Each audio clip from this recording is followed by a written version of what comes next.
স্বেচ্ছাসেবক দলের গৌরব, ঐতিহ্য ও সংগ্রামের ৪৫ বছর প্রতিষ্ঠাবার্ষিকী উপলক্ষে নোয়াখালী জেলা স্বেচ্ছাসেবক দলের আনন্দ র্যালি অনুষ্ঠিত হয়েছে।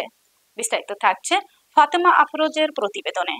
আজ মঙ্গলবার নোয়াখালী জেলা স্বেচ্ছাসেবক দলের আয়োজনে স্বেচ্ছাসেবক দলের গৌরব, ঐতিহ্য ও সংগ্রামের ৪৫ বছর প্রতিষ্ঠাবার্ষিকী উদযাপন উপলক্ষে শহরের বিএনপির কার্যালয় থেকে একটি আনন্দ র্যালি শুরু হয়ে প্রধান সড়ক প্রদক্ষিণ করে র্যালিটি সমাপ্ত হয়। এই প্রতিষ্ঠা বার্ষিকীর অনুষ্ঠানে মিছিলে আর স্লোগানে জেলা শহর কাঁপালেন জেলা স্বেচ্ছাসেবক দলের সভাপতি প্রার্থী নীরব।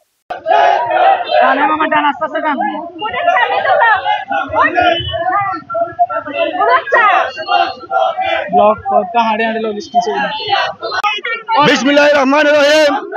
বাংলাদেশ জাতীয়তাবাদী স্বেচ্ছাসেবক দলের আজকের প্রতিষ্ঠাবার্ষিকীতে আমরা নোয়াখালী জেলার প্রত্যেক বিএনপি পরিবার আমাদের প্রিয় নেতা জনাব আবু হানা মোহাম্মদ মুস্তফা কামাল নীরবকে আমি আমার পক্ষ থেকে সভাপতি হিসাবে দেখতে চাই।